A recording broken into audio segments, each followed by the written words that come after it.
So I will give you a heads up. My brain is not fully working today, but I know.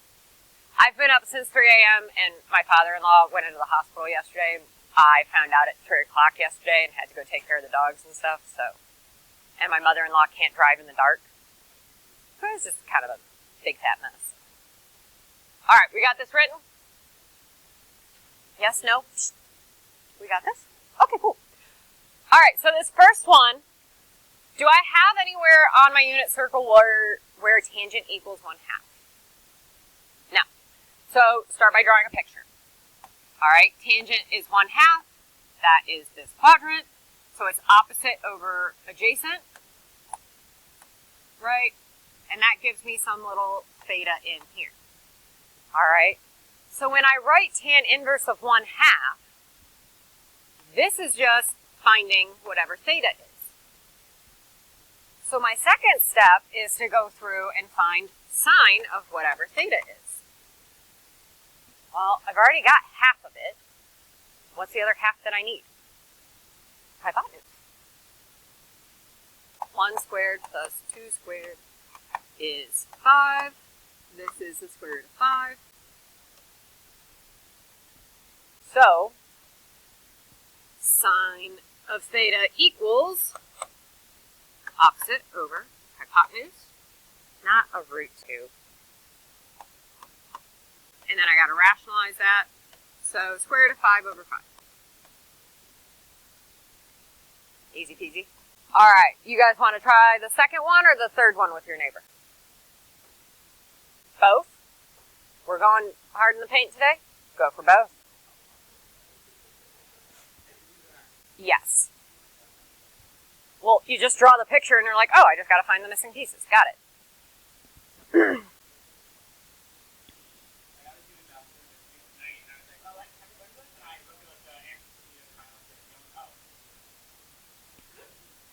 That's it.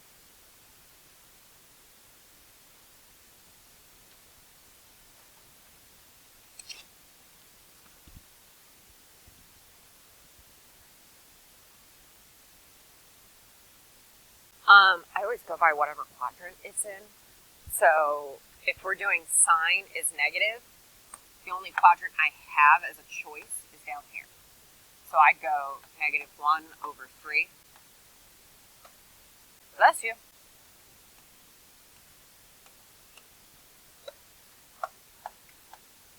Nine minus 1, so square root of 8, which is 2 root 2.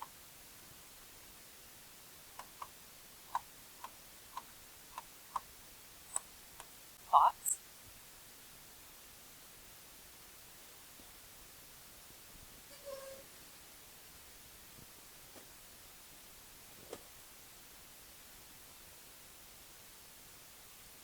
Bad? Not bad? Yeah. It's 9 minus 1. That's my hypotenuse. What's -1 squared? You're testing me.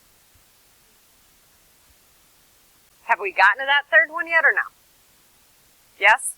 All right.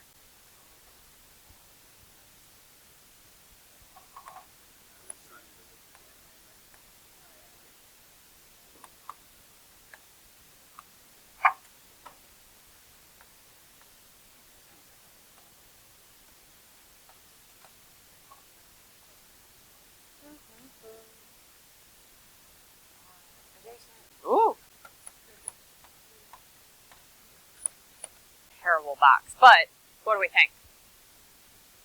Why not? Okay. So, up next, we are doing secants, cosecants, and cotangents. But I'm thinking, like, on a test or something, I would probably just give you this on a half sheet. And the sine, cosine, and tangent stuff, too.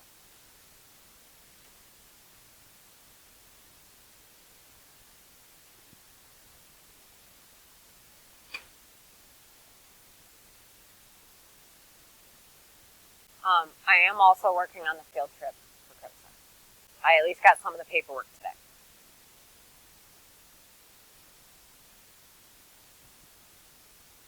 Yep. has to go to cook? Sure. You bringing it back or you just taking a test? Okay. Welcome.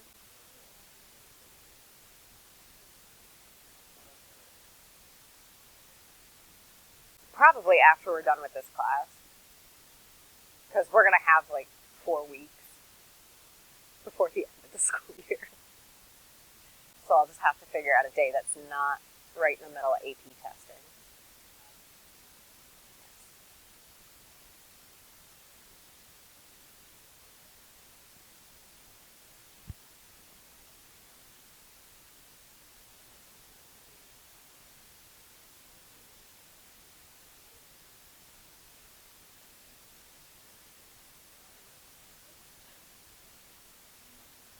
All right, how are we doing on the 3 rules?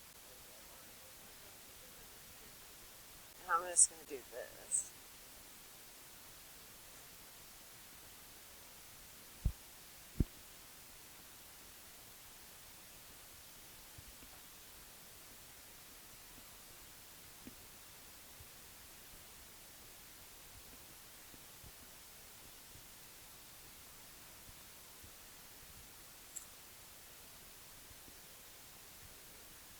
All right, ready? Okay. So, I've got to find cosecant. All right. If I'm looking at cosecant, what are my rules for it? Yeah, so we're looking between pi over 2 and negative pi over 2. So that's going to be quadrants 1 and 4. I tend to just kind of draw it so I know. And what is cosecant? 1 over sine. So what quadrant would have positive sines and therefore positive cosecant? Quadrant 1. So I tend to like put a little smiley face in here. All right, hey guys with the gum, I shouldn't fear it. We're chomping on the gum. All right, so this is technically saying this equals, I don't know, what letter do we want to make it equal? We want to go with alpha or something? Or we could go beta, the fancy B. All right, so this is saying cosecant of whatever that fancy B is needs to equal 2. Well, we've also said cosecant is the reciprocal of sine. So 1 over sine of our fancy B needs to equal 2. Can I flip that over on both sides? So what that ends up giving me is sine of whatever this beta is equals 1/2. Well, where in quadrant 1 does sine equal 1/2? Pi over 6. Beta has to equal pi over 6. All right, so typically I always like having kids kind of, you're looking at cosecant, and another easy way to do this, you guys remember how we took the parent function table notes a couple days ago? Flip back in your notebook, find me where cosecant is 2 on that parent function. Pi over 6. So, I'm just proving to you, like, yes, this answer is legit. All right, do we want to stick with cosecants while it's fresh in our head? Okay, so this one over here is at -4. What quadrant do we got to be in? 4. Because if cosecant's negative, that means sine is negative, so we are down in quadrant 4. Now, this one is not on the unit circle because it's a -4. So there's a couple of different ways you can go through and kind of calculate it. You could type in the calculator 1 over sine inverse of -4. If you've got an Inspire, you can just hit the button for it. So I ended up getting -0.2527.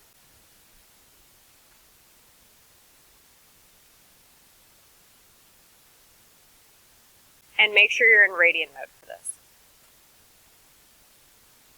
All right, did this work? You got an error? All right, why would that be? Colin? The inverse is on the denominator, so typically you'll actually get an error for it. On mine it says non-real calculation. The other way to go through it is you kind of rewrite all of this. So let's just say this equals x. So I've got cosecant of x equals -4. That is 1 over sine of x equals -4. Flip everything. That gives me sine of x equals -1 over 4. And then you can say x equals sine inverse of 1/4. All right, so that is a possibility of an error that will pop up in your calculator when you go to do it. Yes. Does that make life a little easier? All right, so trig sine inverse -1 over 4. Yep, there we go. All right, you guys want to try secant with your neighbors?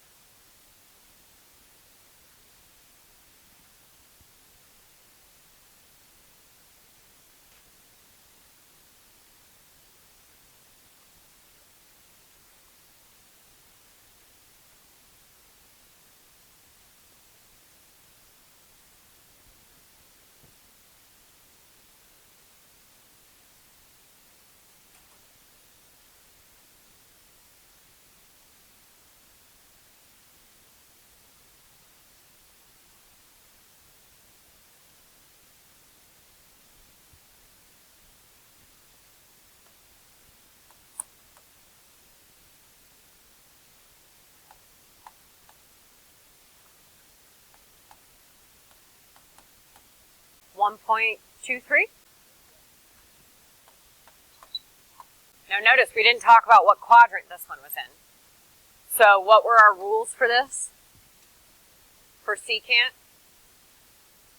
So secant goes between 0 and pi. All right.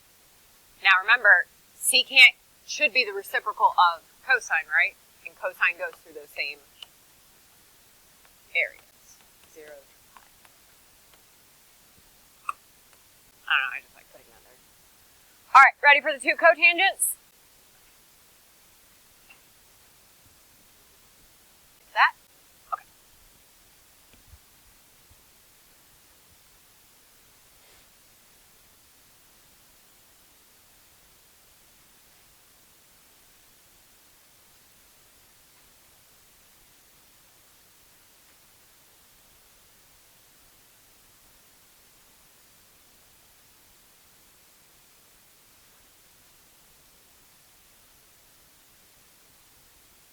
All right, so what are we thinking for the one on the left? Do we want to try it? Fine. Yeah, you can give me an answer. 1.10. All right. Do we have questions on how we got that? How did you do it? All right, so you just did tangent of 2. What are we thinking for this one over here on the right?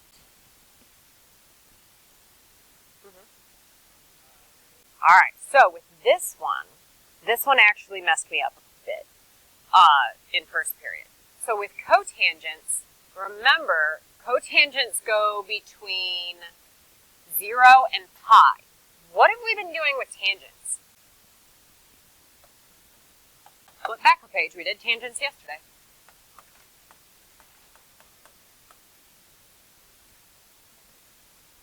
Tangent goes between what two values? I think they go through -pi over 2. All right, so this one gets kind of weird.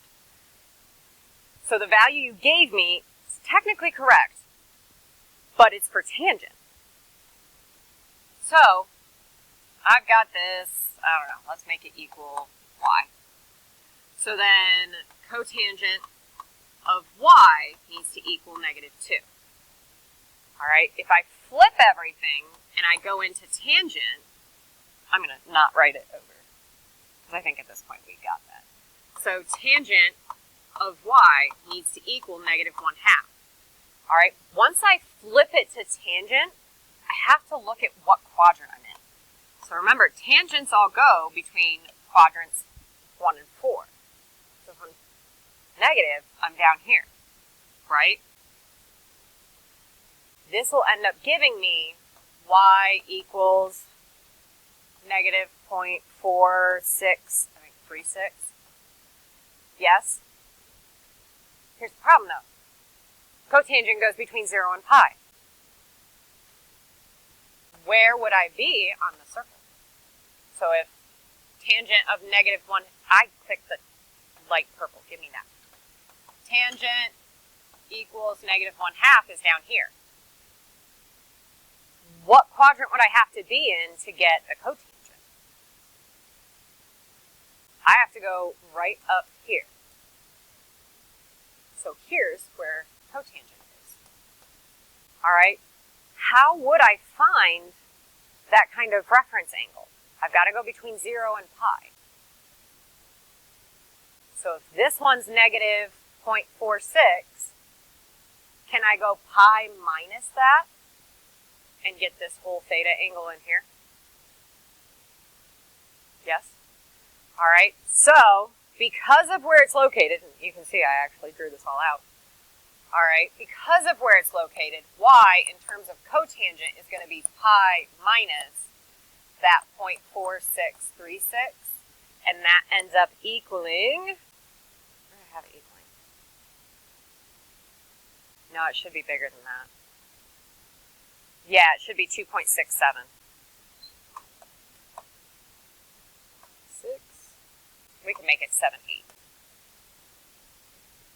Because you got to round. All right. So what we're doing is we're starting from pi and we're backing up so we can figure out this theta right here. Oh, no. We're just subtracting the 0.46. All right. What do we think? Terrible? No? That's the worst one, and honestly, like, it took me a few in first period, and it's just because I'm running on like 5 hours of sleep. And then I was like, oh, duh, that's the only difference is there's different restrictions on the two different functions, so you have to use and flip it back into the correct restrictions. All right, last one. Legitimately last one.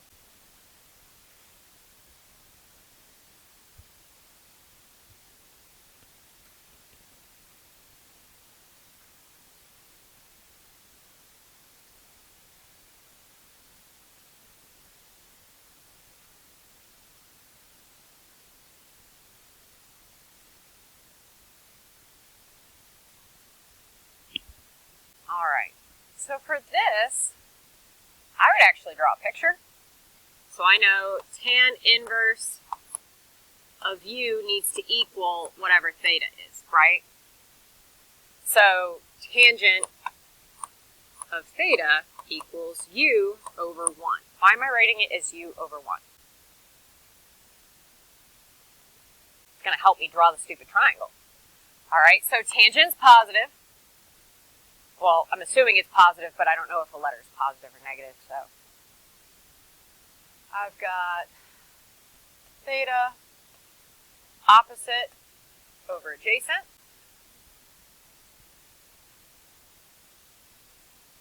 Now I've got to find sine of whatever that theta is. Do I know what my hypotenuse is? Can I still use Pythagorean theorem? It's going to be ugly, but I can do it. So I've got 1 squared plus u squared equals my hypotenuse squared, yes? So I can say that my hypotenuse equals the square root of 1 plus u squared.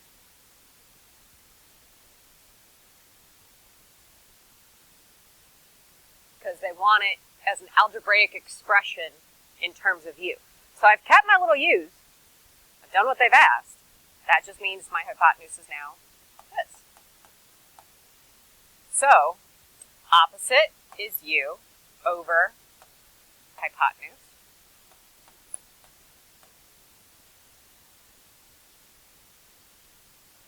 And then what's wrong with that? Yeah, radical in the stinking bottom. So the luxury with it is literally, I would just leave it the way you see it. And then just leave the denominator as that. That's as rationalized as you're going to get. What do we think? Not terrible? Because there, I would have to factor out a u from this, and I can't factor out a u from a 1. Yeah. Bueno? Bueno.